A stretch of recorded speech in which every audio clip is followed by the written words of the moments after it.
Pai universal, fonte de amor e misericórdia. Nesse momento de oração, queremos elevar a nossa mente e os nossos corações a Ti, pedindo bênçãos para todos os nossos amigos e familiares, que eles sejam cercados por Teu amor e a Tua proteção em todos os momentos de suas vidas. Oramos também por aqueles que sofrem por qualquer motivo que seja, que eles encontrem consolo em Sua presença e força na Sua graça. Que a esperança renasça em seus corações e que eles sejam guiados em direção à cura e à paz. Pedimos também por todos os habitantes de Urântia, que a luz do entendimento, da paz e do amor divino brilhe em cada canto do nosso planeta. Que cada ser humano possa viver em harmonia e unidade, reconhecendo a divindade dentro de si e dos outros. Finalmente, oramos pela revelação e disseminação do livro de Urântia. Que a quinta revelação alcance os corações e mentes de todos aqueles que buscam a verdade, trazendo uma compreensão mais profunda do seu propósito e da sua presença em nossas vidas. Abençoe-nos, Pai querido, e guia-nos sempre no seu caminho de amor, verdade e bondade. Amém. Amém. Muito obrigado, Sussu. Pô, pessoal, algumas carinhas aqui a gente viu ali no encontro, no final de semana, né? Então, muito bom ver que estão todos já de volta em casa. E que bom que estamos com os outros aí que não puderam ir, mas o encontro foi muito legal. Tivemos momentos de muita descontração, muita, muita amizade, muita fraternidade. Estava um ambiente gostoso, todo mundo feliz. Tivemos uma organização bem feita do encontro, com alguns ajustes na programação, diminuindo um pouco o número de palestras, criando workshops e fazendo o café Urântia para poder dar oportunidade de discutir alguns temas. E tivemos momentos de descontração também, onde nós pudemos acompanhar o pessoal que estava lá com teclado e um violoncelo, estava muito bonito. Tivemos um showzinho do Alexandre Nakai também, tocando o seu violão e a turma cantando junto. Tivemos um momento de muita emoção ao recebermos o Caio Café lá. Nós o trouxemos, o pessoal trouxe o Caio para o encontro para fazer uma homenagem a ele. O Caio foi o primeiro presidente da Associação Urântia no Brasil, que foi iniciada no ano de 2003. Então, ele teve esse pioneirismo lá de organizar. Bom, ele pessoalmente trabalhou bastante pela revelação, e foi muito emocionante ter ele conosco lá. Ele está com 92 anos, quase 93. Infelizmente, ele teve um probleminha enquanto estando lá com a gente, ele passou mal. A gente teve que removê-lo para um hospital ali da região, porque ele estava entupidinho, com problemas gástricos. E então foi necessário fazer essa internação dele ali. Mas já logo no dia seguinte de manhã ele foi transferido para São Paulo com uma ambulância. Está internado ainda no Hospital Sírio-Libanês. mas está sendo bem tratado. Ele tem um médico dele lá, e se Deus quiser vai dar tudo certo. Então aqui a gente continua orando por ele. Então, mas foi um momento muito emocionante, muito legal, e ele ficou muito feliz de estar ali com a gente e nós com ele. Tivemos todo esse trabalho de workshops e tudo mais, que foi muito bem conduzido, e a gente aproveitou bastante desses momentos juntos. A comidinha do hotel era boa, a gente meio que voltou cevado de lá, né? Eu ganhei 2,5 quilos, né, para ter que começar tudo de novo aqui. E a gente comia toda hora lá, estava muito bom. Então foi isso. É, acho que o pessoal da associação, se não disponibilizou ainda, vai disponibilizar as gravações que foram feitas no YouTube. Tivemos momentos muito interessantes lá, com muitas fotos que estão sendo compartilhadas aos pouquinhos aí, e dá para ver que a turma estava bem feliz. Muito bom. Então, de volta em E na casa. quinta-feira, no Café Urântia, eles vão fazer um apanhado geral sobre o encontro. Então, quem quiser, quinta-feira no Café Urântia. Isso. Muito bem. Nós hoje, então, vamos prosseguir com a nossa leitura do ponto onde nós paramos, que foi lá no documento 160, item 1, parágrafo 13 desse item 1. Então, vamos continuar dali. Eu acho que nós estamos falando de Rodin, né? Ali da Rodin de Alexandria. Então, se ninguém tiver nenhuma pergunta, nenhuma dúvida, nenhum comentário, vamos partir para a leitura. Precisamos aqui, como sempre. Eu posso ler. Então vai, Sussuzinha. Agora, Rodin começa a falar sobre o preconceito. O preconceito cega a alma para o reconhecimento da verdade. O preconceito pode ser removido somente pela devoção sincera da alma à adoração de uma causa que abranja e inclua plenamente todos os nossos semelhantes. O preconceito está indelevelmente vinculado ao egoísmo. O preconceito pode ser eliminado somente se a busca do ego for abandonada e substituída pela busca da satisfação pelo serviço de uma causa que seja não apenas maior do que o ego, mas maior até do que toda a humanidade, a busca de Deus, o alcance da divindade. Uma evidência da maturidade da personalidade consiste na transformação do desejo humano, pela procura constante da realização desses valores, os mais elevados e os mais divinamente reais.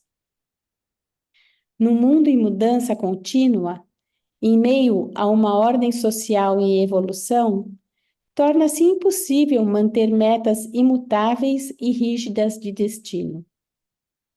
A estabilidade da personalidade somente pode ser experimentada por aqueles que descobriram e abraçaram o Deus vivo, como a meta eterna de alcance infinito. E assim, transferir a meta do tempo para a eternidade, da terra para o paraíso, do humano para o divino, requer que o homem se torne regenerado, convertido, que nasça de novo, e que ele se transforme na criança recriada do Espírito Divino, conquistando assim a entrada na Irmandade do Reino do Céu. Todas as filosofias e religiões que não chegam a esses ideais são imaturas. A filosofia que eu ensino, ligada ao Evangelho que pregais, representa a nova religião da maturidade, o ideal o ideal das gerações futuras. E isso é verdade porque o nosso ideal é definitivo, infalível, eterno, universal, absoluto e infinito. A minha filosofia proporciona a mim o impulso de buscar as realidades de alcance verdadeiro, a meta da maturidade. Todavia, esse meu ímpeto foi impotente. À minha procura faltava a força impulsionadora. A minha indagação sofria da ausência da certeza de direcionamento. E essas deficiências foram abundantemente supridas por esse novo Evangelho de Jesus, com o seu enaltecimento do discernimento interior, da elevação de ideias e nitidez de metas. Sem dúvidas e sem apreensões, eu posso agora, de coração pleno, entrar na aventura eterna. Muito obrigado, Chuchu. Que legal Alguém esse quer? mix que ele faz da filosofia dele, né, com o Evangelho de Jesus, em outras palavras, falando da necessidade do homem nascer do Espírito, né, ou seja, conquistar os frutos do Espírito, desenvolver os frutos do Espírito, que são virtudes e atitudes que a gente toma quando está seguindo a vontade de Deus. É bem legal isso. É.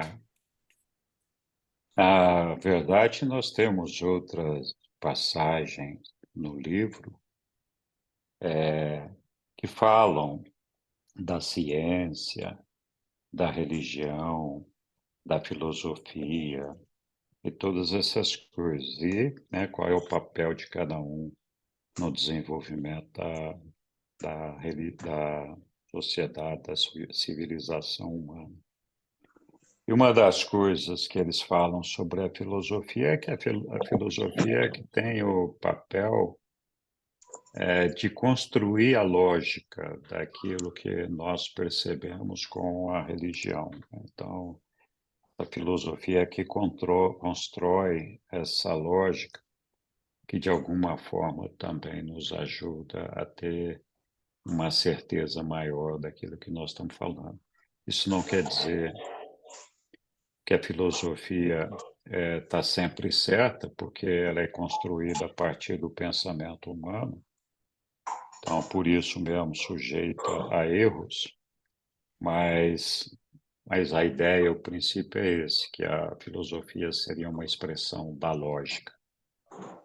Por isso que é legal ver o Rodin falando da filosofia dele, de como ele vincula essa filosofia ao reino pregado por Jesus, ao Evangelho de Jesus.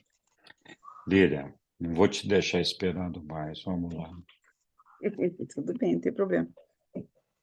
Não, eu acho que aí está a resposta por que foi colocado, por que o Rodin foi colocado no livro de Dante.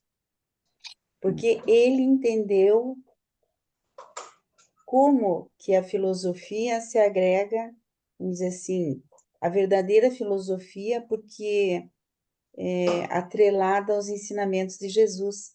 Ele descobriu, né? Ele falou ali que ele estava perdido, mas que ele encontrou o caminho quando ele descobriu o Evangelho de Jesus, os ensinamentos, né? Então, ele pôde formular toda uma filosofia dentro desses ensinamentos. Eu entendo assim. Acho que foi por isso que Rodin está no livro de Jesus, no livro de Ana, porque a filosofia dele é toda pautada no Evangelho de Jesus. Isso aí, eu acredito nisso. Ok, Lilian, obrigado. Alguém quer adicionar algum comentário? Bom, Eu gostaria, sim, Henrique, e sim, como é Ivanei. sempre atualizada, né? A gente encontra no nosso dia a dia uma resposta. Eu vejo que ela é muito atualizada agora e será daqui a 1000 anos. Como Jesus, né? Os discursos de Jesus são sempre atualizados. Exatamente, Atualizado no sentido de serve para qualquer época. é Obrigada. verdade.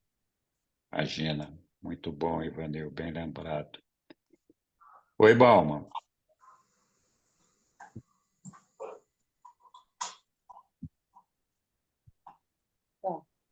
Eu acho muito interessante essa última parágrafo. Ele diz que a filosofia dele, ele criticando ele mesmo, né?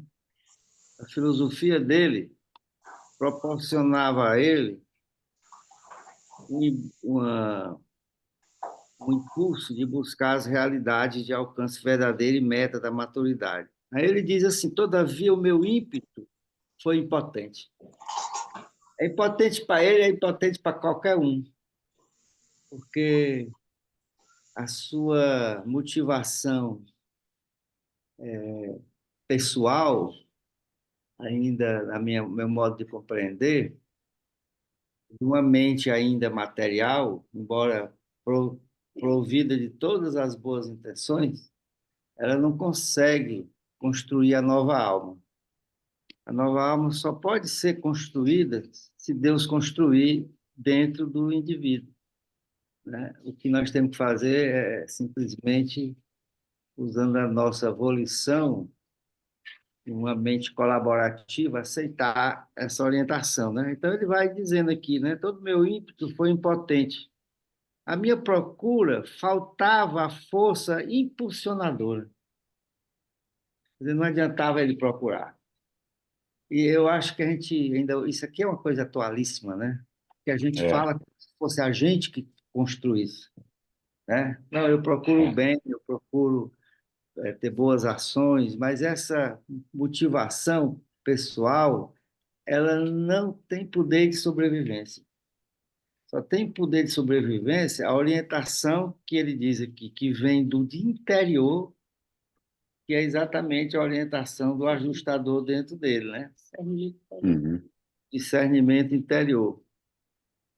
Então, a minha procura faltava a força impulsionadora. Qual é essa força impulsionadora? É Deus dentro do indivíduo, né? É Jesus dentro do indivíduo, com a sua energia para assegurar para o ser que ele está na rota certa, né?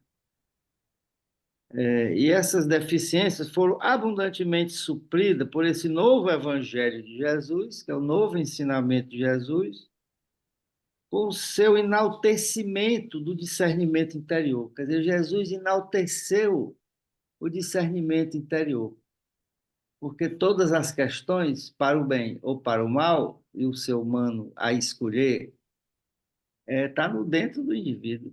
É, nós temos que ter essa mestria sobre nós mesmos, né? Porque tudo que foi construído no homem levou ele para fora dele e distanciou ele do Deus dentro dele.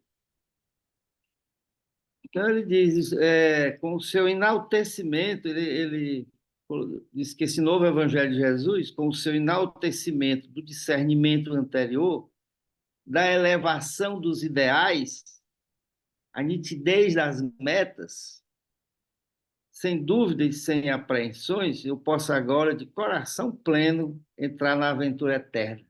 Isso aqui agora eu faço com o meu, é arrupiante.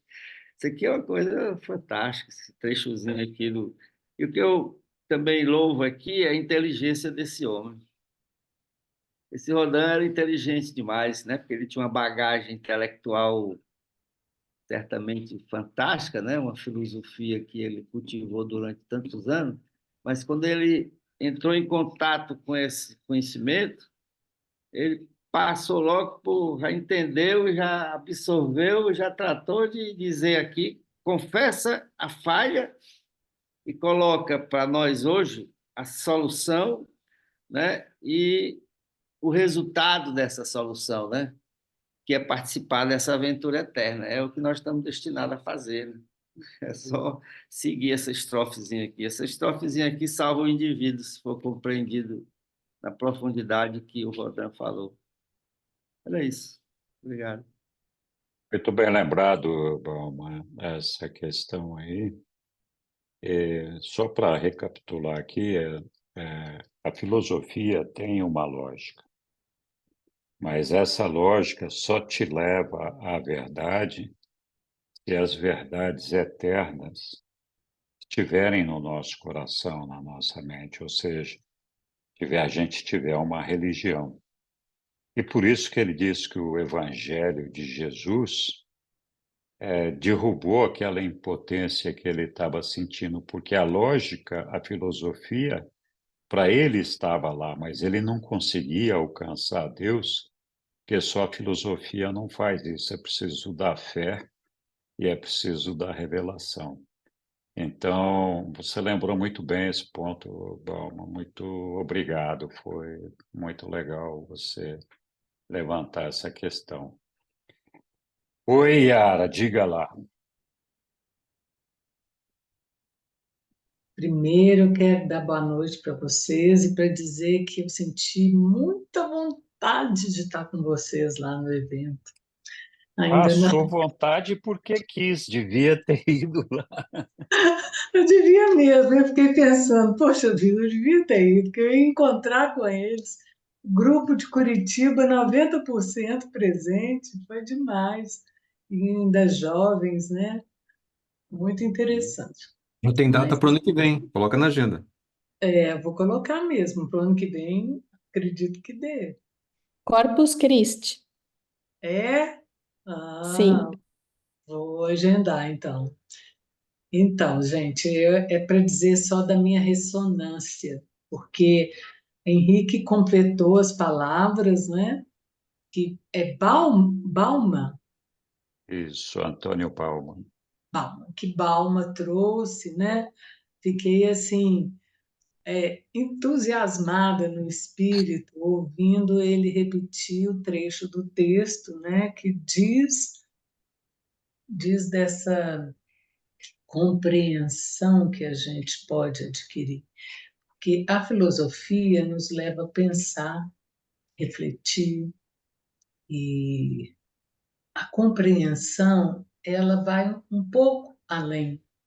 Ela vai nesse lugar que compreende pelo coração, né? Que foi o que o Henrique falou. Então, assim, é para dizer da minha ressonância sentida aqui, porque isso é o que torna a nossa cooperação diante de situações de preconceito com a possibilidade de nos abrir, de recebermos com um espaço dentro de nós as novas situações e os entendimentos que nos levam a uma visão da totalidade. Gostei muito. Muito legal. Muito obrigado, Yara. Milton, Obrigada. você tinha levantado a mão, desistiu?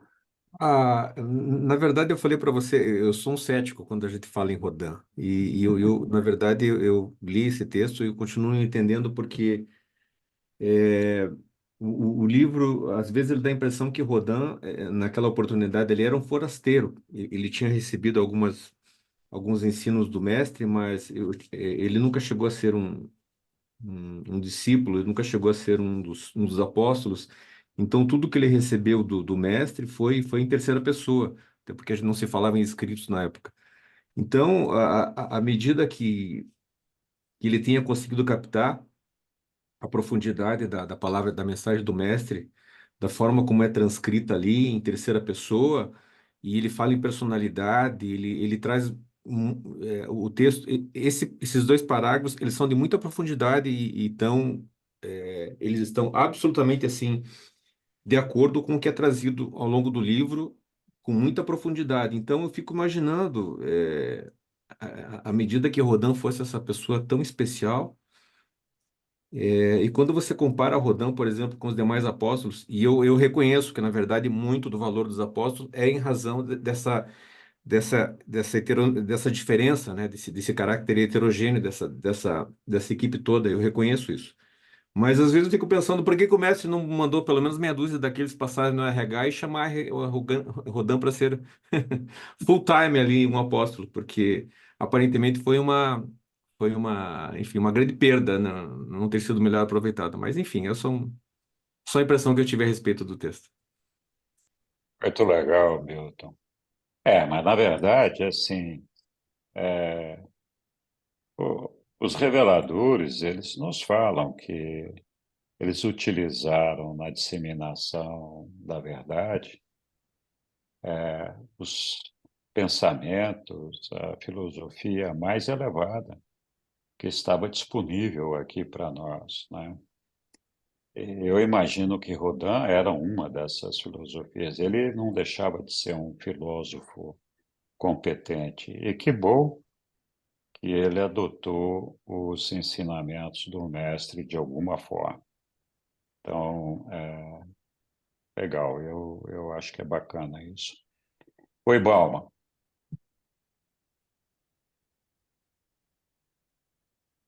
Não, se precisa lembrar que Rodin, após essa relação com um grupo que acompanhava Jesus, os apóstolos, certamente com outros, né? Ele dedicou a vida dele de uma forma definitiva a pregar o cristianismo. Inclusive, ele foi morto por conta disso. Ele é um mártir do cristianismo, né? Então, o Rodin, ele posteriormente a essa vivência dele, né, esse discernimento, e é um exemplo muito grande no meu ponto de vista, porque ele é um filósofo, né? Imagina um filósofo ter a humildade para questionar toda a sua filosofia, né? Da percepção de um conhecimento novo, né? E ele dedicou a vida dele posterior completamente à difusão dessa mensagem do Evangelho de Jesus. Certamente a contribuição dele deve ter sido muito contundente, porque ele tinha uma dialética já de quem tem uma bagagem da filosofia humana, e agora uma visão de um conhecimento cósmico, né? Então, eu acho que é um exemplo muito importante, né? Num, de nenhuma forma eu acho que ele não deveria estar. Eu acho que é um exemplo, eu acho que é por isso que os reveladores colocaram.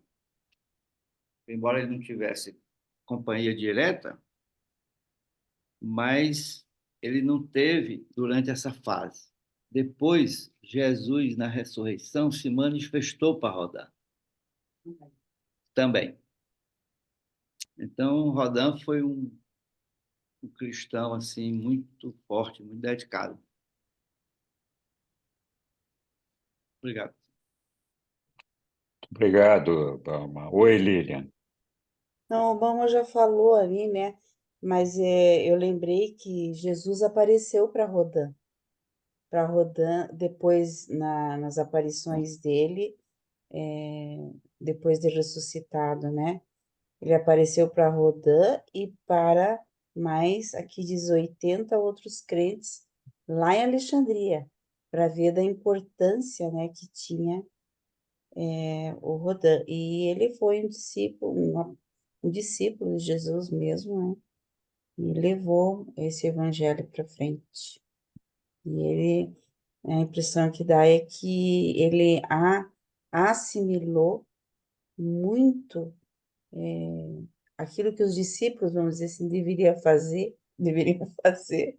O Dão compreendeu de maneira espetacular, tanto que está aí no livro de Dante, né? E por que Jesus não falou com ele, né? A gente fica pensando, né? Por que Jesus não falou com ele? Porque Jesus sabia que ele já tinha compreendido tudo, não tinha mais nem o que ensinar, não tinha mais, né? E aqui tem uma parte que diz assim, lá no começo, que diz assim, né, o que Rodin, o que influenciou ele foi o ensinamento de Jesus, sede então perfeitos como o vosso Pai no céu é perfeito. Então ele tinha isso como meta e ele foi sensacional nesse sentido. Agora nós vamos ver a parte da arte de viver, né? E daí ele ensina tudo como que deve ser a filosofia da vida. É isso mesmo, Lilia, concordo com você. E, e, é, e ele se destacava, né, dos apóstolos porque ele tinha uma capacidade intelectual muito grande, né? É, é, ele era bastante diferente dos apóstolos, sem menosprezar os apóstolos, né? Porque os apóstolos também foram maravilhosos, mas o Rodin, ele tinha uma capacidade intelectual muito maior. E mais uma coisa que eu também fico pensando, e aí eu entendo até as dúvidas do Milton, se ele foi importante, a gente sabe, né? Porque se os reveladores estão dizendo, é porque é a verdade. Mas se você pesquisa sobre Rodin, você não encontra em lugar nenhum, né? Você só encontra no livro de Urântia. Isso é bastante interessante. Eu já pesquisei bastante, ou eu não soube fazer direito, mas eu não encontrei nada. E eu não sei por quê, mas também. E outro fato também, por que que Jesus não se encontrou com ele? Deixou Natanael e quem que estava lá? E Tomé. Isso, Tomé e Natanael lá com ele, conversando, e aí até Jesus falou, não, agora eu vou embora, vamos sair daqui, aí Natanael e Tomé tiveram que pedir para Jesus para continuarem conversando, né, ficar mais alguns dias conversando lá com Rodin. Também é bastante interessante isso, mas a gente não vai saber. Só O quando que a que você gente chegar lá em achou cima e perguntar. interessante? Oi? O que que você achou interessante no fato de não encontrar nada sobre Rodin? Por que que o homem não tem acesso a Rodin? Por que que não tem nada escrito sobre ele? Você Pesquisa tem no alguma Google. ideia? Não, eu não sei por quê. Não tenho a menor ideia. Mas se você pesquisa, você não acha. Então, eu acho curioso, não é nem interessante, é curioso. Mas também deve ter algum sentido. E eu não estou questionando aqui os reveladores. Se os reveladores colocaram, é porque é importante. Mas, Uhum, mas uhum. é curioso que a gente não consiga pesquisá-lo. Tô dando uma de Aélio aqui, hein? Pelo amor. Que Acho que o bom. Lucas quer falar. Lucas, diga. Fechado, Lucas. Oi, boa noite a todos. Boa A minha noite. visão ali, compartilhando um pouquinho aí da minha ideia ali sobre o Rodin, eu acho que Jesus quis demonstrar sobre humildade, ou seja, eu acredito que os filósofos gregos da época, eles acreditavam que eles sabiam tudo, que eles eram as mentes mais iluminadas da época. Então, eu acho que ele fez isso de exercício, mostrando ali através dos reveladores um exercício de humildade. Ou seja, Jesus falou: não, parte filosófica, ele já sabe, então ele precisava aprender sobre a parte da fé. E colocou Natanael e o Tomé para ter essa interação com ele, até porque eram dos discípulos bem capacitados para isso também. Então, acho que foi mais para trazer essa junção da fé raciocinada. Acho que essa é a minha opinião a respeito. Legal. Muito obrigado, Lucas. Foi bom. Eu acho que o Lucas foi na rota certa dessa análise da participação do Rodin no LU, porque nesse parágrafo aqui, o exercício da humildade dele é um exemplo para todos nós, né? Ele que disse que a filosofia dele era impotente. Quer dizer, imagina um filósofo com uma intelectualidade muito grande, com toda uma bagagem que exercitou dessa intelectualidade ao longo de anos, aí o cara confessar que é impotente. Eu acho isso aí, o Rodin não precisava fazer nada, só bastava ter esse parágrafo, era digno de participar do LU. Só Só com esse parágrafo aí, viu? Eu acho que, em vez de saber por que é que o LU, o que é que o Rodin é, se tem mérito para participar do LU ou não, eu acho mais prudente e mais eficaz absorver esse conhecimento dele, essa humildade dele, né, que é o que o Lucas falou aí. Achei muito bom. Muito A bem. a humildade é o mais alto grau da sabedoria, né? Eu, Sócrates, só sei que nada sei, né? Mas quando o indivíduo chega nesse patamar de humildade, realmente, eu acho que ele chegou no máximo. Muito bonito. Obrigado, Angélica. Algum outro comentário sobre esse texto?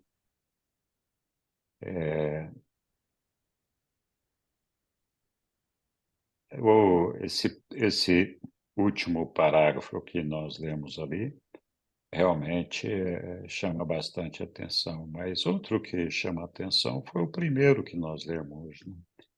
Que o preconceito cega a alma para o reconhecimento da verdade, e o preconceito só pode ser removido pela devoção sincera da alma, a adoração de uma causa que abrange e inclui plenamente todos os nossos semelhantes, né? Aqui está falando do Evangelho de Jesus, com certeza, que é a única maneira da gente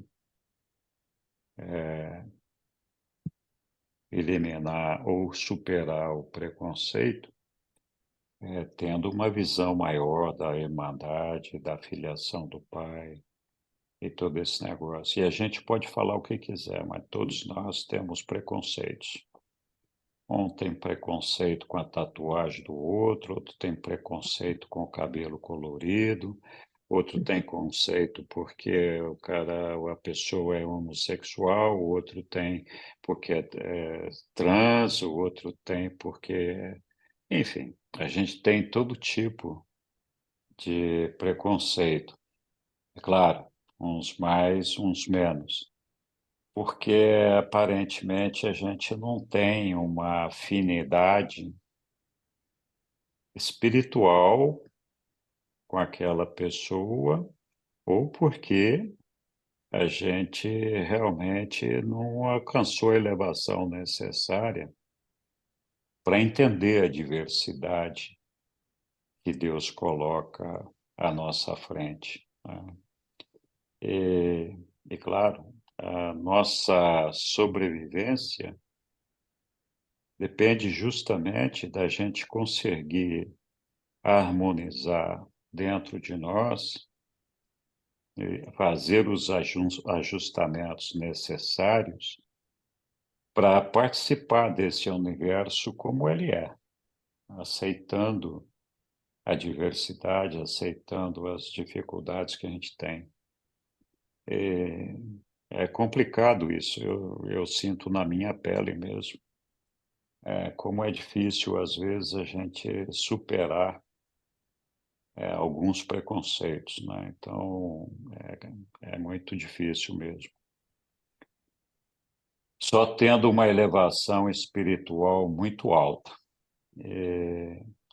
só realmente entendendo, seguindo o Evangelho de Jesus, que é tão simples, né? Deus é nosso Pai e nós somos todos irmãos, né? Essa é a simplicidade do Evangelho de Jesus. Fácil de dizer, fácil de entender, mas duro de fazer, né? Então, vamos lá. Diga, Yara. E é isso que é bonito, né? A gente perceber que é exatamente o Deus vivo em nós que nos auxilia a estar em situações do mundo hoje. A gente, quando está em grupos presenciais de trabalhos, né, de diversidades, a gente vê fortemente esse convite. Como é que a gente pode conseguir nos perceber partícipes e dar esse direito a todos de serem partícipes nesse lugar de reconhecimento e de inclusão, de existência, com tantas manifestações que estão surgindo. Então, essa palavra da humildade, ela cabe muito, porque a gente vai reconhecendo e agradecendo as pessoas que nos ensinam como é que elas também podem ser incluídas, né? E a humildade nos convida a aprender, a reconhecer que a gente está aprendendo a fazer isso. E aí é o Deus vivo dentro de nós que pode abrir diálogo nesse lugar da humildade, nesse lugar da receptividade, da abertura verdadeira, porque isso dissolve preconceitos. E que bom que nós temos preconceitos e podemos reconhecer, porque é fogo quando não dá para reconhecer, né? É, E aí o fogo pega fogo, né? Várias hum, situações. Mas então é, é isso, é o que o parágrafo que você leu sobre a inclusão, a totalidade que eu estava me referindo é isso, é a inclusão de todos, né? Todos se sentirem pertencentes à família universal, à filiação de Deus. Então, reconhecer os nossos preconceitos é um passo muito bem dado para o convite ser aceito, de nos abrir para o novo, para linguagens novas, para expressões novas da nossa humanidade, da humanidade, né, como um todo. é. Obrigado, Yara. Bom, pessoal, mais alguém? Senão vamos avançar aqui na nossa leitura.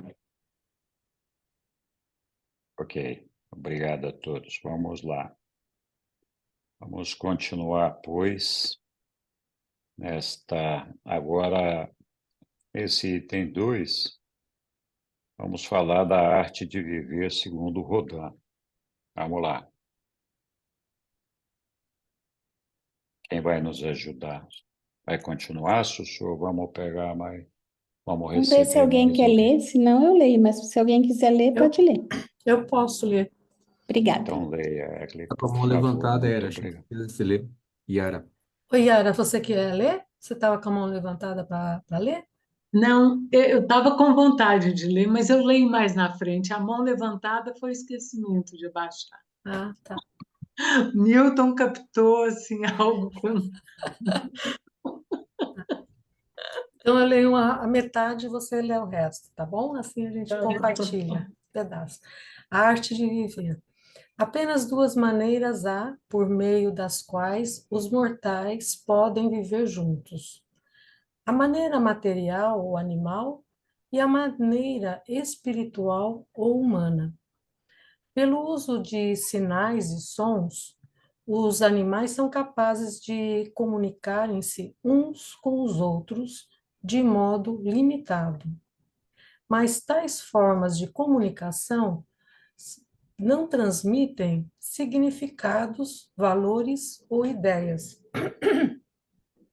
Uma distinção entre homens e animal é que o homem pode comunicar-se com os seus semelhantes por meio de símbolos que designam e identificam com toda certeza significados, valores, ideias e mesmo ideais. Posto que os animais não podem comunicar ideias uns aos outros, eles não podem desenvolver uma personalidade. O homem desenvolve personalidade, porque ele pode comunicar-se dessa maneira com os seus semelhantes, tanto sobre ideias quanto sobre ideais.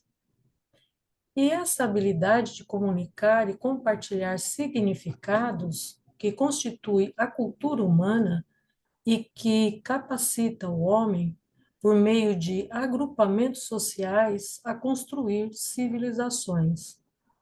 O conhecimento e a sabedoria tornam-se cumulativos, por causa da habilidade que o homem tem de comunicar essas conquistas às gerações vindouras. E dessa maneira surgem as atividades culturais da raça, a arte, a ciência, a religião e a filosofia.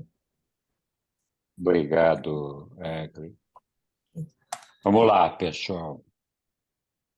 Vamos ver se todo mundo captou a mesma coisa que eu ou não.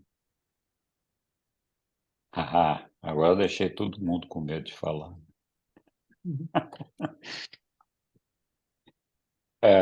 Aqui eu queria fazer uma observação com relação a esse texto que Rodin fala da comunicação entre os homens e a comunicação entre animais, e ele fala que os homens podem comunicar ideais, ideias, né? E, de fato, essa é uma habilidade exclusiva dos homens. E ele fala que é porque o homem desenvolve a sua personalidade. E, na verdade, o homem não desenvolve a sua personalidade, né? A personalidade é uma dádiva que nos é dada pelo nosso Pai Universal. A maneira como nossa personalidade atua no meio em que nós vivemos não é por meio de um desenvolvimento. A gente não vai tendo uma personalidade que vai nascendo e vai crescendo e vai aumentando até ficar perfeita. A gente já recebeu a personalidade pronta, ela é imutável, diferentemente da nossa alma, que esta sim nós temos que construir, né? Então, me chamou a atenção aí, claro, talvez Rodin, nessa oportunidade, ainda não tivesse tido discussões dos ensinamentos de Jesus a respeito da personalidade, ou não tivesse ciência. Mas ali eu acho que realmente tem uma colocação um pouco equivocada desse tema especificamente. Não sei se alguém quer fazer algum outro comentário.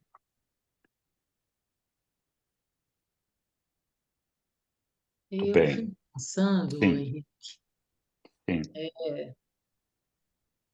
começou a dar umas vibrações aqui enquanto você falava. Eu fico pensando que, na minha maneira de compreender, eu acredito no desenvolvimento, acredito na palavra boa, desenvolvimento, no sentido de que nós recebemos a personalidade, porém a nossa resposta ao que a gente recebe é capaz de unificar a nossa energia, né? Assim, energia mental, energia física, espiritual. Então, se a gente não desenvolvesse, nós talvez ficássemos fragmentados, porque é exatamente a nossa resposta que é o que pode tornar essa personalidade recebida, percebida como tal, para que a gente possa resguardá-la, preservá-la.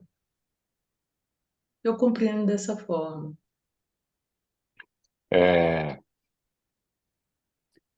eu acho que nós estamos falando de coisas diferentes, né? Não sei se eu entendi bem o que você falou, mas o que eu estava levantando aqui é esse parágrafo aqui, onde Rodin diz que, posto que os animais não podem comunicar ideias uns aos outros, eles não podem desenvolver uma personalidade. E ele completa: o homem desenvolve uma personalidade porque ele pode comunicar-se dessa maneira.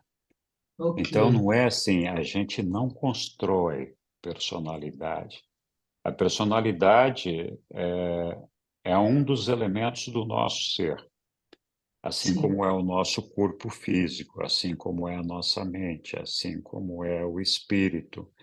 Então, a personalidade é uma dádiva do Pai que nos entrega pronta.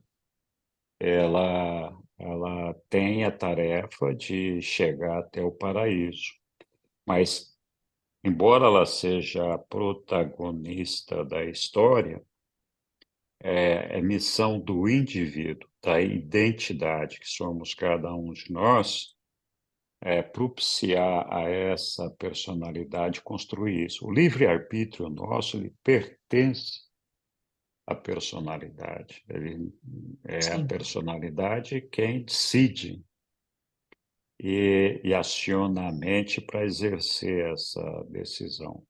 Então, quando ele fala que o homem desenvolve personalidade, é como se o homem desse origem e crescimento à personalidade. Esse fator não existe. Ele vem, Entendi. a personalidade vem prontinha para nós, né? Oi, Egli.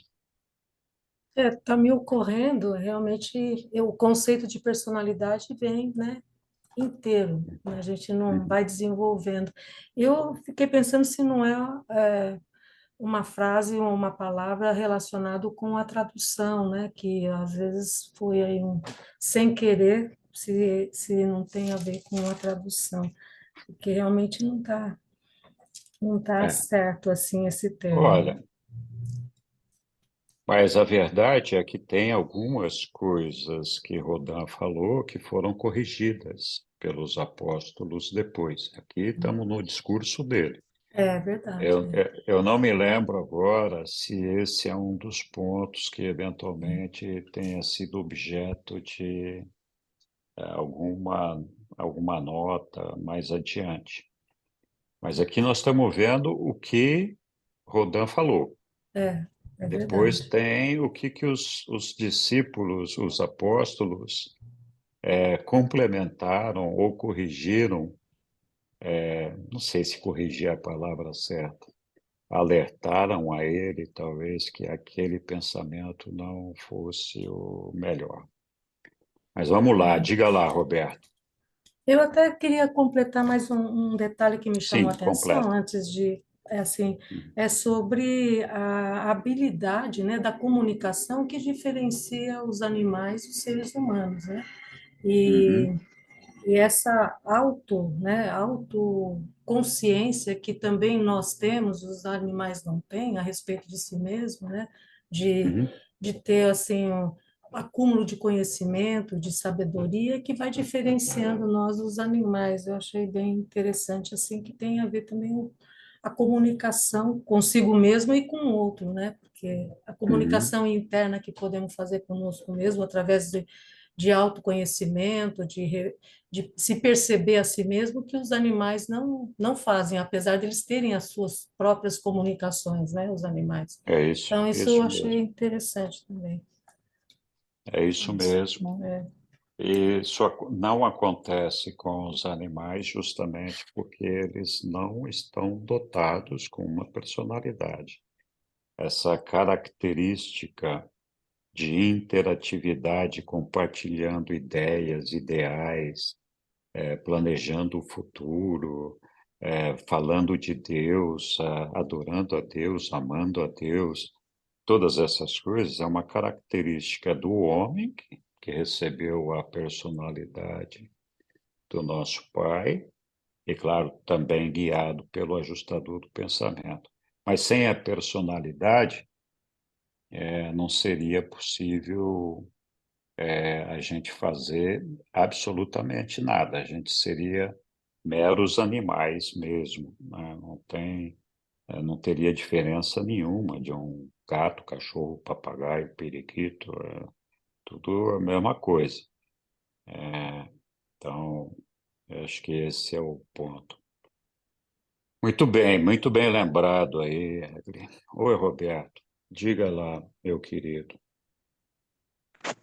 Meu querido Henrique, olha, eu quero lembrar 3 momentos no livro de Urante que o ensinamento faz uma relação entre a realidade da personalidade e a capacidade de comunicar.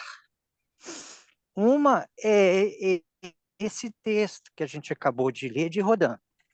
A outra é quando Jesus está em Cesareia Filipe, junto com Ganide, e ele pergunta se o cão tem uma alma, se ele tem vontade.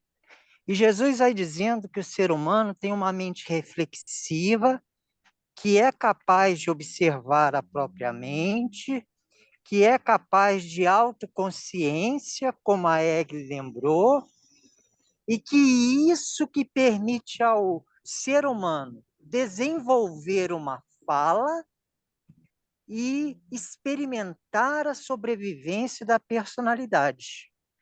Ele fala que essa característica da mente humana reflexiva é que nos permite comunicar e desenvolver, e a personalidade sobreviver. O outro momento, o terceiro, onde os reveladores fazem uma associação de personalidade e comunicação, é no próximo documento 161, quando Rodin e os 2 discípulos que tiveram o privilégio de ficar dialogando com esse filósofo grego, eles questionaram se Deus era ou não era uma pessoa. Se vocês olharem, Rodin diz assim: para que Deus seja uma pessoa, é necessário que hajam outros seres iguais a ele, com os quais ele seja capaz de uma simpática comunicação. Rodin, ele faz essa associação da personalidade com a capacidade de se comunicar com outros seres iguais. E agora eu vou para um entendimento que é capaz de unificar isso, que é a origem etimológica da palavra personalidade, pessoa. Eu não sei se vocês sabem, a palavra pessoa vem de persona. Nos antigos teatros gregos, os atores usavam uma máscara na frente da face, que era por onde passava o som da fala dos atores. Sona, em grego, significa som. Persona é por onde passa o som da fala dos atores gregos. Então, isso associa pessoa com sona, som e fala. É um conceito muito parecido com você. Eu não sei se vocês já viram a origem da palavra você. Eu tinha aprendido que você vem de vossa mercê, vos mercê, mas não. Recentemente, eu aprendi uma origem etimológica da palavra você que me fez muito mais sentido, é muito parecido com persona. Você vem de vox, que em latim significa voz. Então, tanto você quanto persona implica comunicação. E isso, na origem das palavras, reforça esse ensinamento que aparece 3 vezes no livro de Urante, Cesareia Filipe, nesse diálogo de Rodin e no documento 161, que associa a realidade da personalidade com a realidade da comunicação. Enfim, um eu, um ego, você pode imaginar isoladamente, mas pessoa, você só é na relação com outra pessoa. Isso é muito importante. Em certo sentido, a personalidade, a realidade na personalidade, ela é altruísta, ela se realiza na relação com o outro. Eu falei muito, me desculpa, mas eu acho que entendimento é muito importante para a gente Pode entender quem a gente é. Ô, Roberto, muito você. erudito, muito bom você ter trazido esse assunto aí. Mas tem uma parte no livro de Urântia que fala exclusivamente da personalidade. Tem uns 5, 6 documentos falando disso, né? E lá eles dizem que o conceito de personalidade, no conceito divino, no conceito do Pai, e essa personalidade que nos é dada, eles são muito claros lá em dizer que isso não tem nada a ver com a ideia de personalidade que os humanos têm. Que é completamente equivocado a gente associar a nossa personalidade concedida pelo Pai à ideia de definições de personalidade dadas pelo homem. Eles não têm coisa nenhuma. E esse documento, exaustivamente, fala de que a personalidade é a razão única pela qual nós podemos nos comunicar com outras personalidades, porque de outra forma nós nem poderíamos perceber as outras personalidades. Então, isso é o que está lá no documento que fala das personalidades, que eu não me lembro o número agora, mas a gente até pode buscar. Então, eu acho que o que você falou, realmente, de fato, nessas referências que você deu, aparece essa questão da comunicação. Mas não é a comunicação que faz a personalidade. É a personalidade que faz a comunicação, é exatamente o contrário. Sem a personalidade, não existiria essa chamada comunicação e compartilhamento de ideais. Esse, pelo menos, é o meu ponto de vista, né? Mas acho que foi bem lembrado esses tópicos que você comentou. Talvez eu esteja enganado, mas acho que o Rodin, neste ponto, se equivocou, porque a personalidade é uma dádiva do nosso Pai. E a gente não constrói a personalidade, ela nos é dada pelo nosso Pai e nós a recebemos em algum momento antes da chegada do nosso ajustador. O que se explica porque o ajustador não viria a nos habitar se nós não tivéssemos uma personalidade. Então, é primeiro necessário que o Pai nos conceda a personalidade para, na sequência, nós recebemos o ajustador do pensamento. Porque o que o ajustador do pensamento busca em nós é justamente a nossa personalidade. Estou dizendo busca em nós do ponto de vista pessoal dele, ajustador. Ele quer a nossa personalidade. O outro objetivo dele é nos levar até o Pai. Mas o ajustador só vem nos habitar se tiver personalidade. Se não tiver personalidade, não vem. Então, o ponto-chave aqui é justamente esse. A personalidade é um presente de Deus. Nós não desenvolvemos personalidade, que é uma coisa imutável ao longo da nossa carreira ascensional. E é uma coisa universal. O que quer dizer isso? Ela é o que é aqui no mundo físico, vai continuar sendo o que é no mundo moroncial, nas realidades moronciais, vai continuar sendo o que é nas realidades espirituais, vai continuar sendo o que é no ambiente finito, vai continuar sendo o que é no ambiente absoluto e vai continuar sendo o que é quando a gente chegar no absoluto, se um dia Deus assim desejar e nós pudermos merecer estar lá. Então, ela tem essa característica de ser universal e de desempenhar bem o seu papel em todos os ambientes da realidade, todos, sem exceção. E ela é imutável por várias razões, para explicar o sentido de imutabilidade da personalidade. O nosso corpo físico, quando a gente morrer, esse corpo deixa de existir e a gente ganha um corpo novo, que é um corpo moroncial. Na verdade, 500 e alguns corpos moronciais nós vamos ganhar. Quando a gente terminar a nossa vida moroncial, nós vamos ganhar, se é que a gente pode falar assim, um corpo espiritual. E esse é o que vai nos acompanhar depois. Então, a nossa energia física, ela sofre transmutações.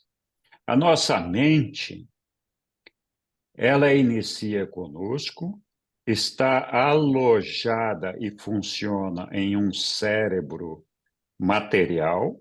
Quando a gente morrer, esse cérebro deixa de existir, mas a mente, ela fica sem funcionar até que tenha a condição de funcionar de novo no mundo moroncial. E depois ela segue no mundo espiritual. Então, quer dizer que a mente, ela sofre, ela muda a base do seu assento à medida que a gente vai ascendendo. As duas únicas coisas que não mudam é a nossa personalidade e o nosso ajustador do pensamento. E ainda assim, no ajustador do pensamento acontece uma mudança, porque ele é um ser pré-pessoal e depois de fusionado conosco, ele passa a ser um ser pessoal, ele passa a ser uma personalidade também, né?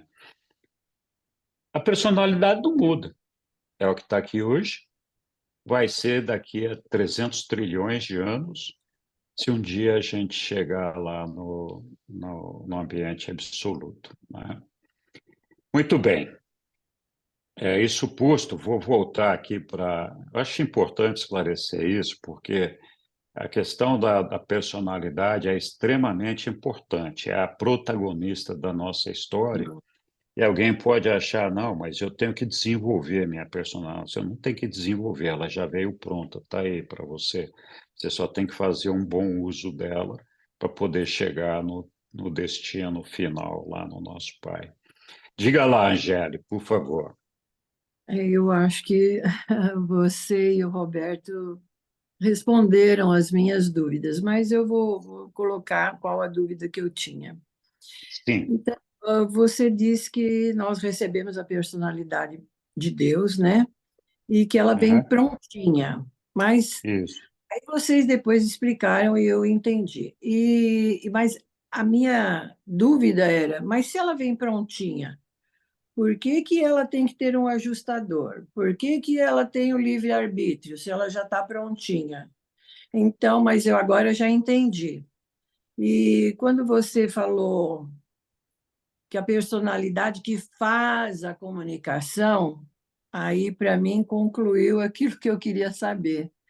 Então, ela tem realmente a função de estar presente, né?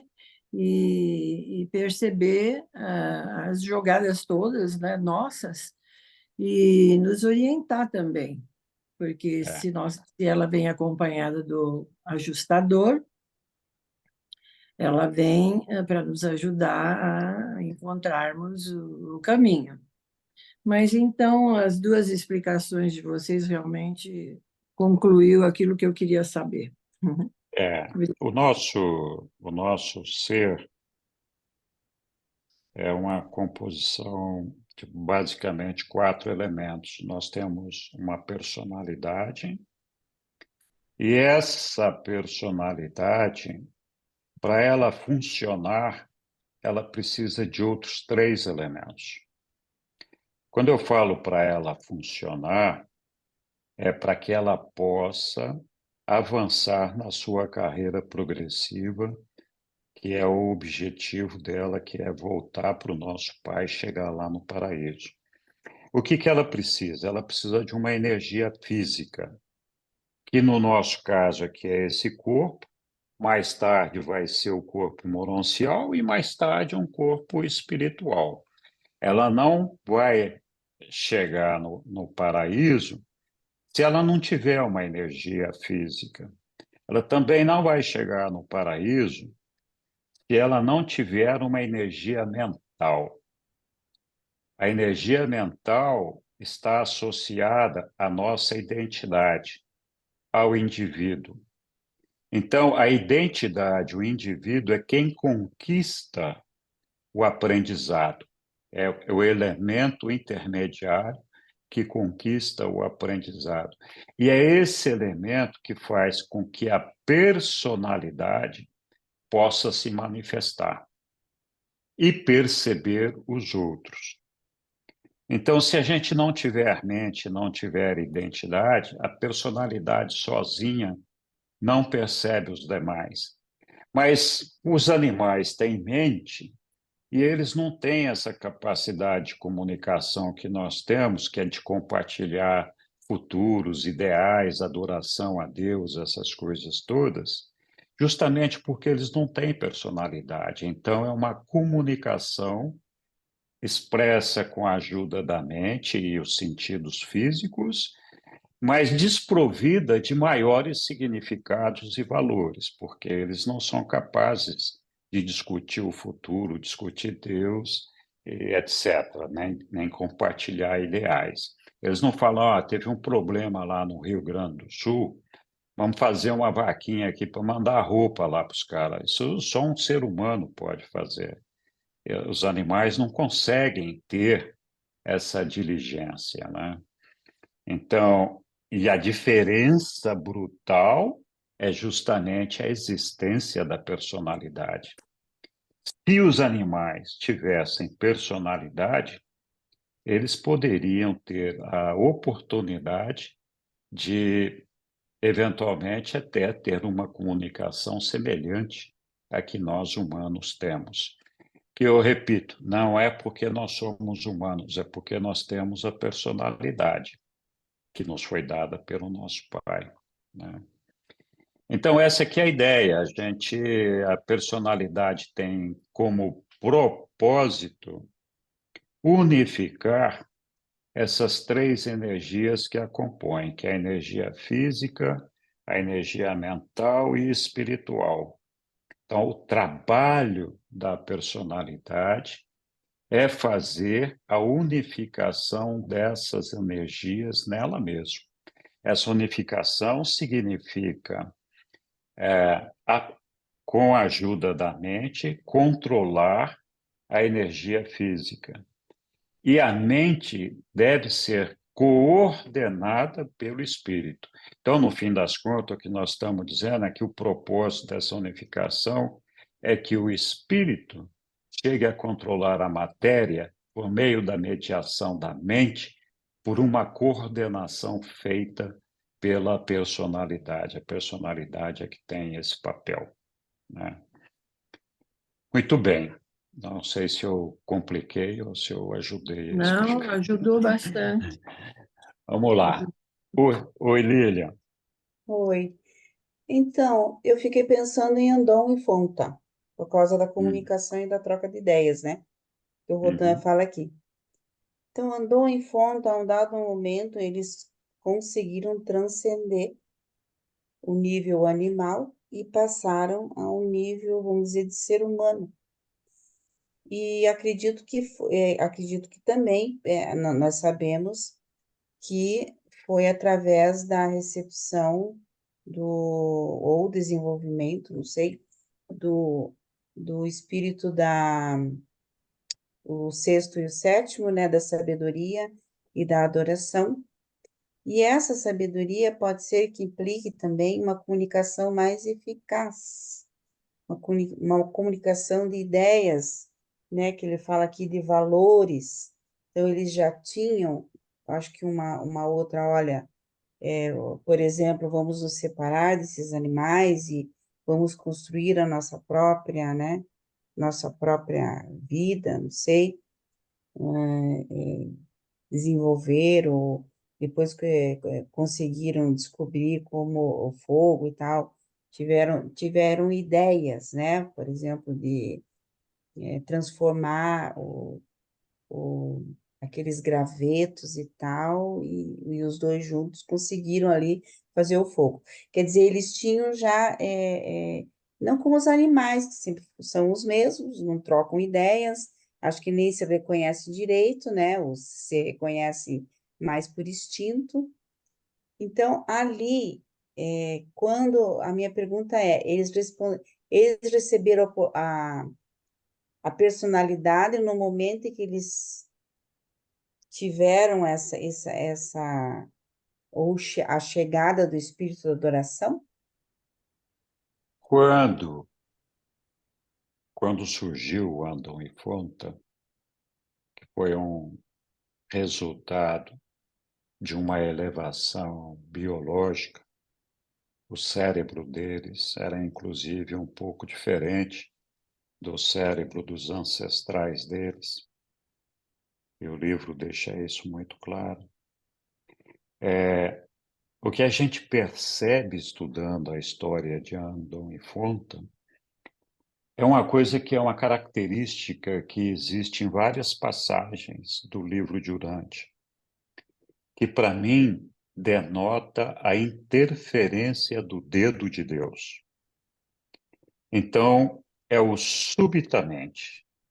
Então, pode ir lá ler a história de Andam e Fonta, e aí aparece subitamente em letras itálicas. Cada vez que aparece subitamente em letras itálicas, embora os reveladores não digam, o meu entendimento é que ali houve uma interferência de Deus naquele momento, fazendo ou propiciando uma mutação. E, nesse caso, a mutação do animal para o humano. Eu entendo, eu não sei em que momento Deus deu a eles a personalidade, mas eles mais tarde receberam ajustadores também, né? E tanto que eles construíram a alma deles e construíram até o ponto de poder ressuscitar, e hoje eles fazem lá, estão lá em Jerusalém, no corpo dos 24, acho que alguma coisa assim, não me lembro toda a história. Mas a verdade é que aqueles animais foram tocados por Deus. Só, aqui chegou no ponto que eu posso fazer um upgrade nesse pessoal aqui. Então fez esse upgrade e deu a eles uma personalidade. Então essa comunicação deles, compartilhando ideais ainda pobres, mas vejam, eles foram construir a morada deles em cima das árvores, fizeram a casinha deles lá, né, para se defender. Os símios já costumavam viver em cima das árvores, mas não construíam casinhas. Desculpe. Então, eu acho que a única possibilidade deles terem sido declarados a primeira inteligência, a vida com inteligência aqui na Terra, é porque eles já tinham recebido a personalidade. E, no caso deles, possivelmente o ajustador chegou bem mais tarde. Porque, no nosso caso aqui, os reveladores dizem o seguinte, que o ajustador nos alcança com 2.400, não sei quantos dias, aproximadamente, um pouco menos de 6, um pouco mais de 5 anos de idade. Mas os reveladores falam, nessa época que nós estamos vivendo, acontece assim. Eu imagino que existe um processo de antecipação disso daí à medida que a evolução humana vai acontecendo. Então, eu acho que não é uma matemática exata que vai acontecer com todos exatamente naqueles dias que estão contados ali. Eu acho que esse número é uma referência e que servia muito para aquele momento. Talvez hoje não seja mais assim, mas é só uma dedução. Então, eu acho que sim, Andam e Fonta tinha personalidade, nem poderia ser de outra forma, porque senão não poderia ser declarado que surgiu a vida inteligente no nosso planeta, né? Não teria como. Muito bem. Alguém mais? Não sei, Lilian, você talvez tenha outras ideias a respeito. Não, Mas é não, isso. é isso. É isso que Uhum, você falou mesmo, porque eles receberam, logicamente, personalidade, né? Que são uhum. seres humanos, mas eu fico pensando que essa personalidade, ela veio através desse desenvolvimento da mente, desse diálogo, né? Que eles tinham mais concernente a valores maiores, lógico que É. o de um animal.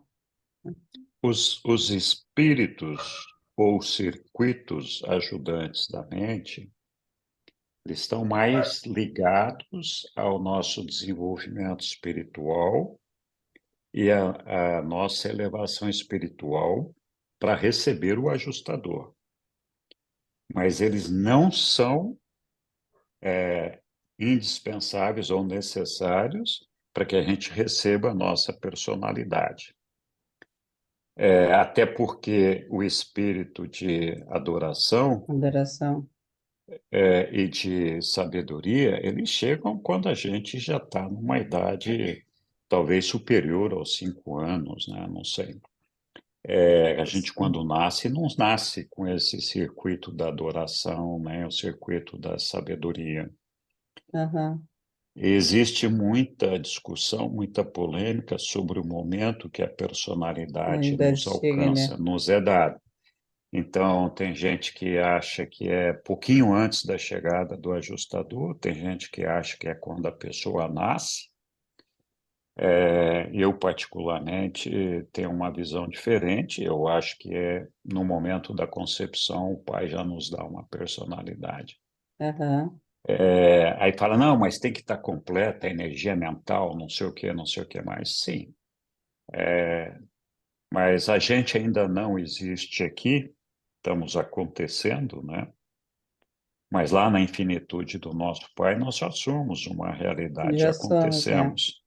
Então, se houve a concepção, o nosso Pai pode dizer, aqui já estou visualizando ali a energia mental, a física, posso dar uma personalidade para esse ser que está Uhum. começando a brotar aqui. Mas são teorias, né? Ninguém sabe. A gente É. só sabe que chega antes do ajustador, né? O livro fala em uma palavra que acho que foi no encontro do ano passado, né? Uma frase no livro que fala da autoconsciência, que Uhum. a personalidade chega depois que o homem tem a sua autoconsciência. Então, É, daí, eu conheço essa passagem, mas também tem uma outra passagem que diz que uma criança, um ser humano, já existe 9 meses antes de nascer. Está escrito lá no livro. uhum, sim, Esse ser já existe 9 meses antes de nascer, né? Então, os reveladores deixaram esse abacaxi para a gente descascar. se é um ser humano, né, tem que ter uma É. personalidade. Agora, não sei, a gente fica fazendo as conjecturas Ou aqui, não. e a verdade é que não importa muito. O fato é É, que nós verdade. recebemos a personalidade e depois, em algum momento, recebemos o ajustador. Eu acho que Uhum. a diferença da personalidade talvez seja uma discussão de uma questão filosófica com relação à questão do aborto, por exemplo. É, Eu acho que se você recebe a personalidade antes de nascer, o aborto tem uma conotação piorada, né? Acho que do meu ponto de vista, o aborto é sempre errado, mas eu respeito as opiniões e acho que cada um tem a sua própria ideia sobre isso. Mas eu acho que aham, quando o aborto é feito antes de receber a personalidade, que é também, da mesma forma, do meu ponto de vista, condenável, mas se você já tem personalidade, é uma outra visão, né? Outra é. coisa. E aí a gente tem também aquela questão, esse bate-papo aqui, na verdade, está fugindo um pouco do nosso É, contexto, né? Mas Mas tem aquela outra questão de que o que acontece com as crianças quando elas morrem antes de receber o ajustador do pensamento. Então, os reveladores nos contam que essas crianças vão para um berçário. E lá nesse berçário, nas morôncias, elas vão receber um ajustador do pensamento quando chegar o momento. E aí eles descrevem como é que tem que ser esse momento, que não vem ao caso aqui agora. Mas vamos dizer que nasceu, então, um bebê e no dia seguinte morreu. Só vai para o berçário se tiver personalidade. Se não tiver personalidade, não vai para o berçário. Do meu ponto de vista. E se for um prematuro, que nasceu com 6 meses de gravidez? Vai para o berçário ou não? Esse prematuro, então, teria personalidade ou não? Porque se ele não tiver, não vai. Né? Então, as discussões são acaloradas com relação a esse assunto e elas avançam. E a verdade é, como eu falei, os reveladores não nos contaram como funciona a coisa e a gente fica aqui especulando. Mas eu acho válido a gente ter esse tipo de reflexão e cada um estudando os ensinamentos chegar à sua própria conclusão. Que pode estar errada, como eu posso estar errado nas minhas conclusões, com certeza. Então, é isso aí. Oi, Egre. Surgiu uma dúvida que eu vou ainda continuar desviando o assunto, que é o tema do subitamente, né? Que me chama muita atenção, esse subitamente. Aí eu queria saber, assim, qual é a opinião, assim, se ainda como evolução teríamos esse subitamente, essa mudança, né? Essa interferência dos portadores da vida nesse subitamente dentro da nossa evolução. O que você acha disso, Henrique, sobre isso? Ou Olha, se já acabou essa intervenção dos portadores da vida enquanto nossa evolução como seres humanos? essa questão é questão associada a uma série de outras coisas. A gente tem que sempre lembrar que o nosso Pai é o Criador, o sustentador e o controlador de todas as coisas. Isso é um ponto importante para a gente ter sempre presente na nossa mente. Outro ponto importante é que nós vivemos uma vida evolucionária, e essa vida evolucionária é um crescimento da imperfeição para a perfeição, não só de nós mortais, ou de todos aqueles que têm personalidade, mas também de todas as coisas. Então, o nosso planeta, por exemplo, ele foi criado a partir de energias da nebulosa, toda aquela história que chegou até nós. Tem ali a interferência dos organizadores da força, dos diretores de potência, para poder construir toda a energia física necessária para construir esse ambiente em que nós vivemos. Mas eles não chegam assim e falam assim, não, eu aqui vou desenhar a Terra, vou fazer a Terra, né? E nessa Terra aqui eu vou criar um clima, um ambiente que seja apropriado para desenvolver a vida animal, biológica, etc. Na verdade, a maior parte dos astros, dos planetas que acontecem, eles não têm vida. Eles fazem parte de uma organização que envolve toda essa gravidade, todo esse sistema do espaço e do tempo que a gente tem, mas eles não são projetados, os mundos habitados não são projetados ou preparados pelos organizadores da força ou diretores de potência, como, por exemplo, os mundos do sistema, da Norlathiadec, de Salve-Thomson, que são esferas arquitetônicas desenhadas, projetadas e construídas para essa finalidade que elas têm lá. Então, todos os planetas de mundos habitados, eles são resultados de uma evolução natural da energia que foi constituída ali. Pelo menos no que diz respeito ao trabalho dos organizadores da força, todo esse negócio, inclusive dos portadores de vida. Então, tem o dedo de Deus no surgimento de um planeta desse? O dedo de Deus pode ser o dedo do Supremo também? Não está claro, mas eu imagino que sim.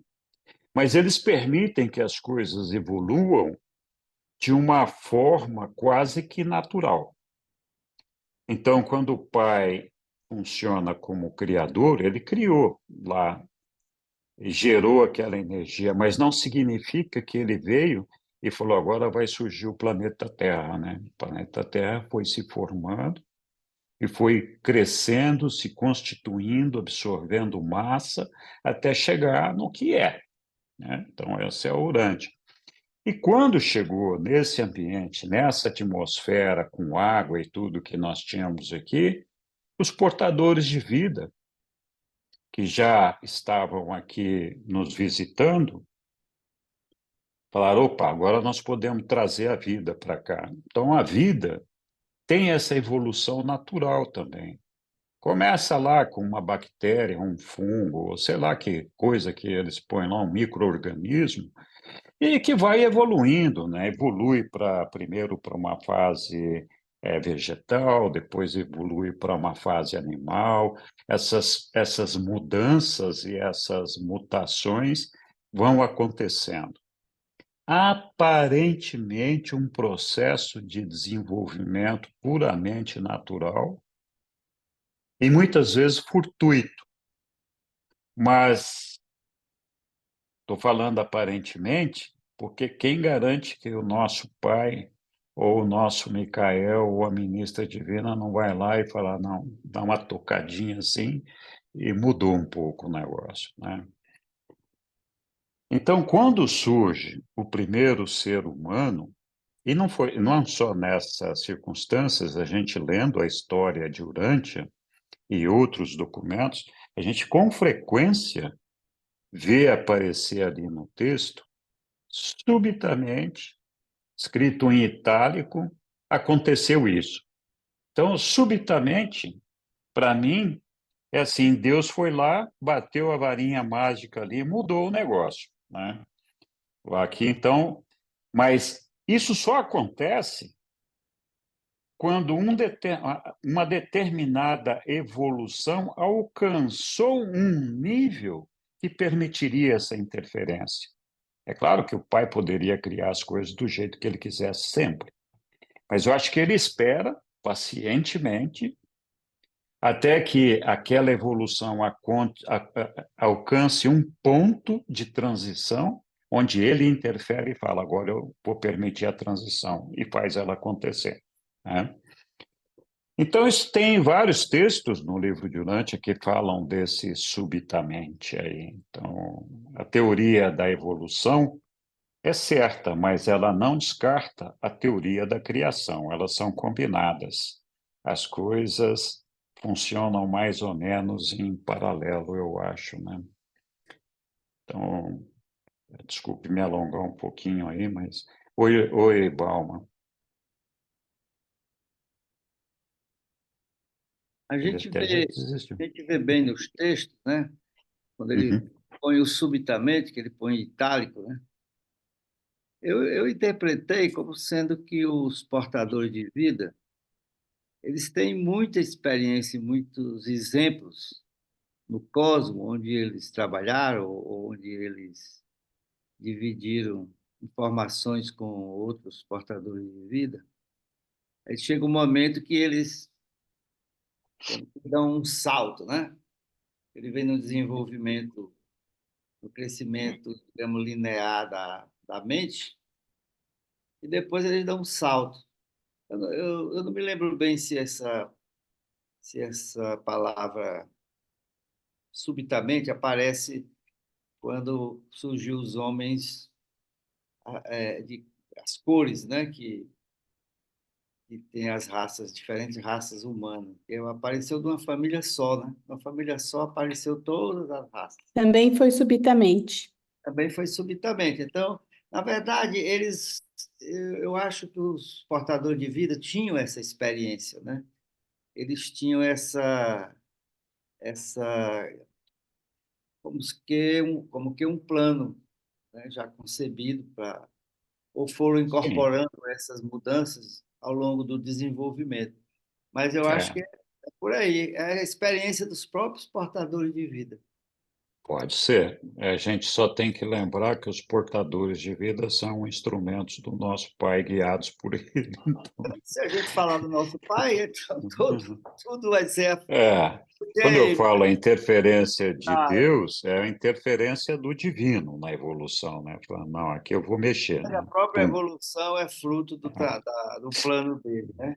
Mas É, assim, da mudança, da operação, né, da delegação cósmica para o ser que tem o mistério de desenvolver é, a vida, é para os uhum, portadores de vida, né? Então, é. analisando sobre concentrando nessa decisão cósmica de dar ao portador de vida essa missão, quando ele fala subitamente, ele traz as experiências que eles tiveram em outras, Pode ser.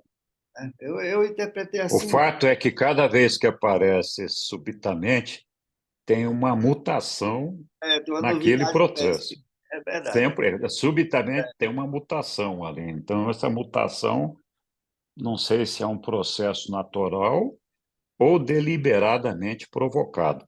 Esse que é o ponto, né? Se vai ser o portador de vida, Jesus, ou a ministra, seja lá quem for, não sei, mas é provocado aparentemente, né? Mas tá bom, eu gostei muito da sua camiseta, viu, Balma? Muito parabéns, eu gostei dela. Direitinho aqui, vou fazer uma tatuagem aqui no braço esquerdo. Tá bom, eu, eu vou esperar você fazer. Se eu gostar, depois eu vou pensar se eu faço ou não. Tudo bem. Muito bem. Alguém mais? A gente se alongou um pouquinho aqui, né? Mas acho que foi uma discussão boa. É, anyway, prosseguimos então aqui. Diga, Bauman, você Permita vai aí falar de. só uma observação, que tem um momento que os portadores de vida, eles encerram a participação deles. Eu não estou aqui muito lembrado se é a partir do instante que o homem tem autoconsciência ou se é numa fase A posterior. partir do surgimento do ser inteligente, da raça humana, a partir dali, eles não podem fazer mais nada. Mais nada. Então é isso que eu Eles queria estão falar. proibidos de criar, de fazer, de implantar qualquer negócio a partir desse momento. Mas fica Mas uma eles permanecem, delegação, tem um grupo que sim, fica permanece, uma delegação deles aqui fica uma delegação acompanhando. Então, importante. é, Estava me lembrando. isso. A outra é que o espírito ajudante da mente, ele também tem um período de operação, né? Sim. E também depois ele se ausenta. Do ponto de vista individual, ele se ausenta após a passagem nossa individual daqui para Morôncia, né? Ele se ausenta, quer dizer, ele já não é mais o espaço onde ele possa desenvolver o papel dele, já tem outras energias trabalhando, né? Na ambiência moroncial. Eu acho que tem essas dois deadlines aí desses dois tipos de seres, né? Tem Ah, mais, mas vamos acho que era deixar isso mesmo chegar. que eu queria entender se depois eles paravam a partir de um determinado momento. Então, acho que já Eles é isso que param. eu sou. Paravam, todos os dois tipos de seres param em determinado momento. E, A Tá, observação deles já não fosse já não interfere a mais. prioritária, né? Tá, ok. mas não é só eles, não. O nosso Micael, depois de completar a outorga dele, ele perde o poder criativo dele. Não pode criar mais nada novo. Ele só pode completar aquilo que já está planejado, mas ele já não tem mais o poder criativo que ele tinha até completar as outorgas dele, né? Então, assim, tipo assim, tudo está consumado. Vamos tocar por aí. Aí Muito bem. tem seres que se desenvolveram muito, a mente foi desenvolvida muito mais celermente, né? E tem seres que não, né? Tem Exatamente. o Ceará é um grande local do período Cretáceo, né? Tem fósseis assim. A própria Museu de Ciências Naturais lá na Alemanha tem uma participação grande desses fósseis do Ceará. Então, você pega uma libélula dessa, que aqui a gente chama de manemag, não sei como é que chama aí no sul, aquelas libélula mesmo, aquelas Sim, das asas das libelo. patas. Aquela libélula é daquele jeito, daquele mesmo tamanho, inclusive tem um fóssil de 100 milhões de anos no Museu de Nova York, que foi daqui do Ceará para lá, que é exatamente igual. Ele tem 100 milhões de anos daquele jeito. Não mudou nada. Não É mudou nada. verdade. Muito bem. Vamos avançar mais um pouquinho aqui, quem sabe aprendemos um pouquinho mais com o Rodin aqui. Yara, quer continuar, minha querida? Continua. Onde estamos mesmo aqui?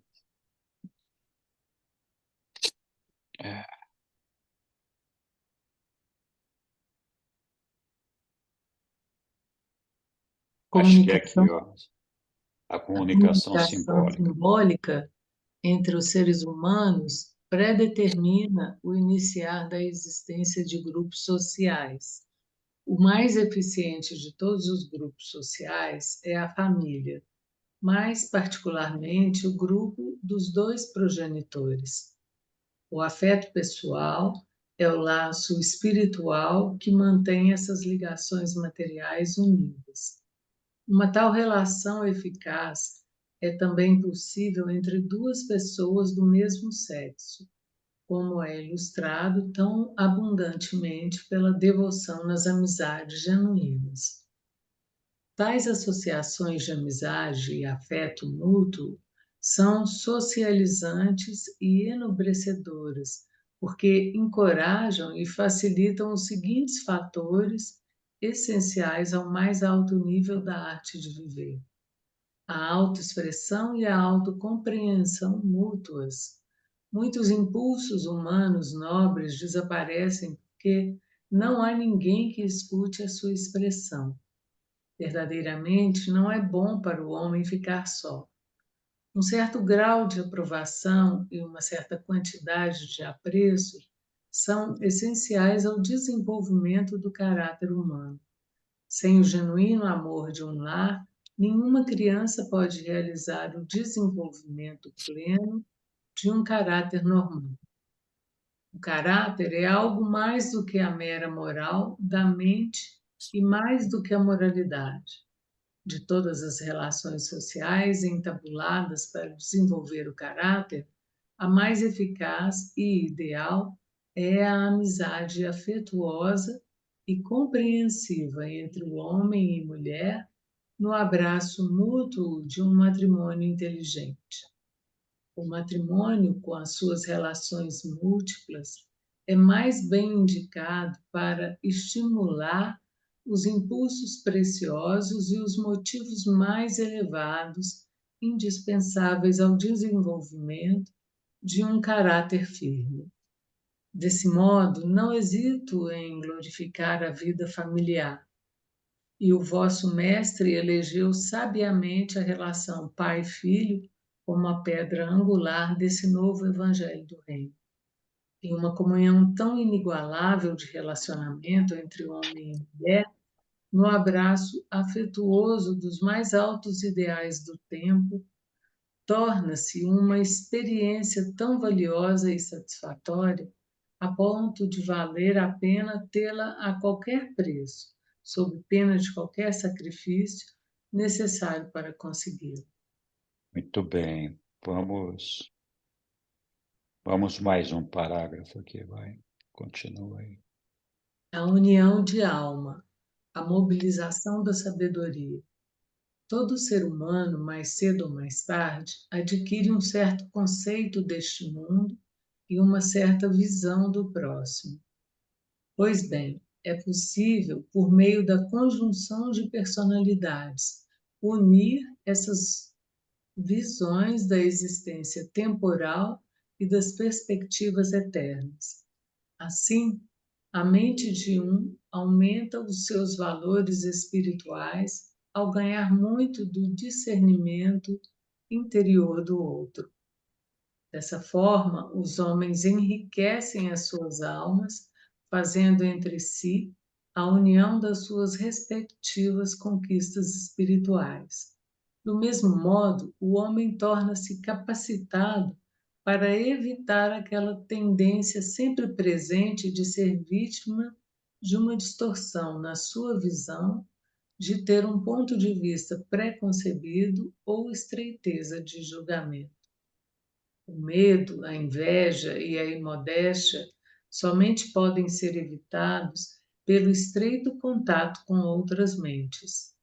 Chamo a vossa atenção para o fato de que o Mestre nunca vos envia sozinhos para o trabalho de expansão do reino. Ele sempre envia 2 a 2. E posto que a sabedoria é supraconhecimento, a consequência é que, com a união de sabedorias em um grupo social pequeno ou grande, todo o conhecimento é compartilhado mutuamente. Ó, vamos parar aqui porque ainda tem vários pontos ainda dessa fala, né? Diga, Bauman, você está com a mão levantada aí ou está distraído só isso? Não, eu levantei a mão mesmo. Não, Ah, tá. o Rodin aqui, ele faz dá um tratamento assim de muita qualidade, né, no relacionamento humano, mas eu acho que ele se concentra muito na questão social, apesar de ser de alto nível, né, e é óbvio que a família é um instrumento de proteção do possível filho de Deus, né, do possível ascendente, de um possível sobrevivente, talvez melhor dizendo, mas ela é um instrumento social.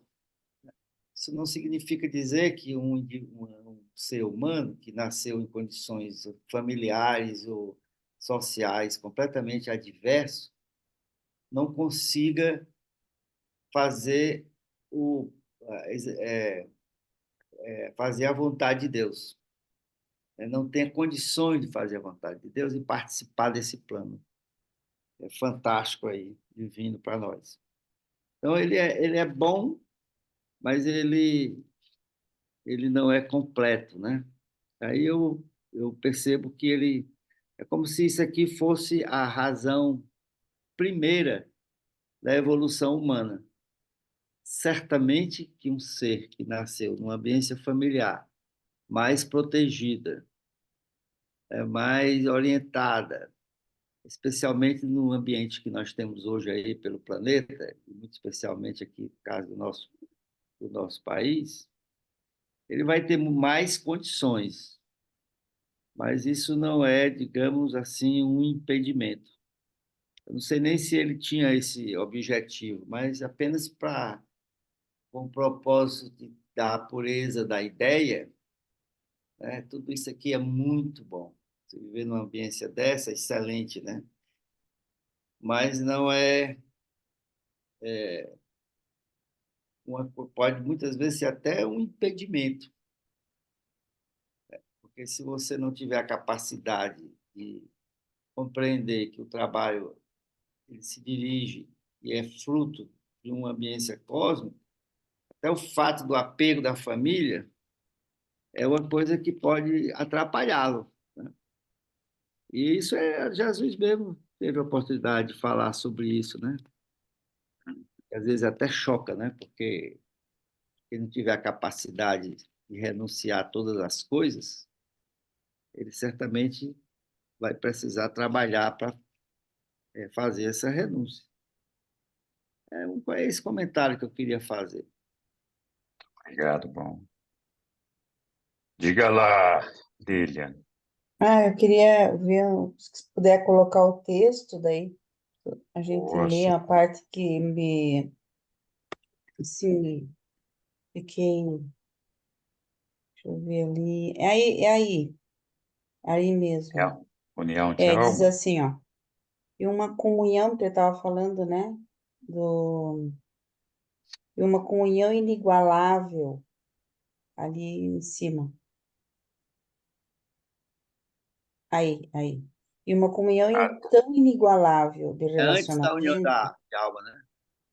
entre homem e mulher, no abraço afetuoso dos mais altos ideais do tempo, torna-se uma experiência tão valiosa e satisfatória, a ponto de valer a pena tê-la a qualquer preço, sob pena de qualquer sacrifício necessário para consegui-la. Assim, achei interessante esse ponto de vista dele, né? Como que essa relação homem-mulher é importante dentro da visão dele ali, e como atualmente a gente vê que muitos jovens não querem mais casar, né? Não querem nem constituir família. Estou achando interessante essa questão, né? Você vê um ou outro assim, mas muitos não acham muita vantagem, é muita exigência ou coisa parecida, acham mais fácil ficar sozinho e tal. E aqui ele fala que o quanto vale a pena, né? E também que Jesus não casou, né? Jesus não casou. Então, não sei se essa reflexão dele aqui vai ser validada na sequência ou não. Ok, Lilian. Obrigado. Que mais aqui? De novo, Lilian. Vai falar mais, Lilian? Tá bom. Muito legal. Bom, nós estamos chegando aqui no final de mais um, né, estudo. Semana que vem vamos nos encontrar aqui no mesmo horário. E agradecer muito a participação de todos vocês. É sempre um aprendizado a gente estar junto aqui. E muito bem, vamos avançar para chegar à conclusão desse trabalho do Rodin. Vamos ver.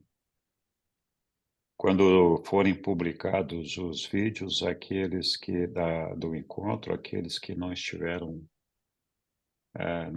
oportunidade de assistir antes ou de participar lá, assistam. Acho que é legal. Muito bem. Quarta-feira tem aula lá na Escola Urante. Então, eu acho que não sou eu que vou estar lá dando aula, nem a Mantovani. Lília, nem a Sossu, é o Mantovani. Mantovani. Isso. Então, estão todos convidados. O Eu vou estar Balma quer presente falar. lá. Diga, Balma. Eu queria fazer um comentário sobre o nosso encontro. Eu achei o ponto alto do encontro, a participação, para mim, surpreendente dos jovens. Maravilhosa. Eu não tive condições de conversar com cada um, mas tem exemplos ali de pessoa muito nova. O Pedro, por exemplo, é um camarada muito novo, mas ele tem um discernimento sobre o livro de Urântia e Profundidade, que para mim foi uma surpresa, né? E eu então fui conversar com ele para saber de onde é que tinha vindo esse conteúdo todo dele, né? Ele é muito novo, né? E foi o avô dele,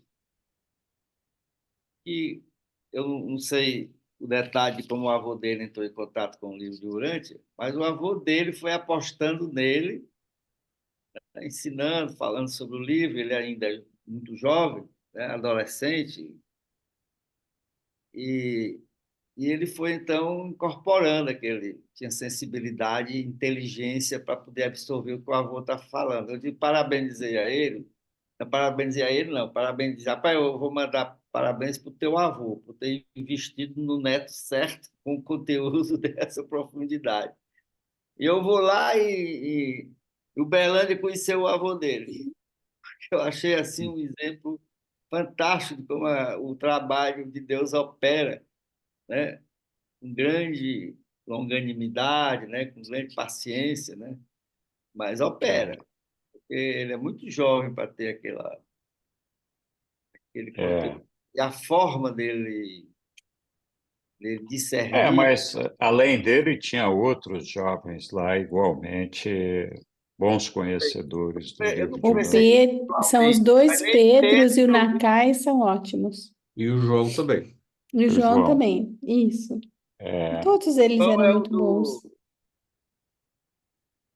o João. nós fizemos um esforço, né? A associação fez um esforço para levar esses jovens até lá. E trouxemos também o Alejandro, que hoje vamos dizer, o presidente do Comitê de Jovens da Associação Urântia Internacional. Ele é mexicano.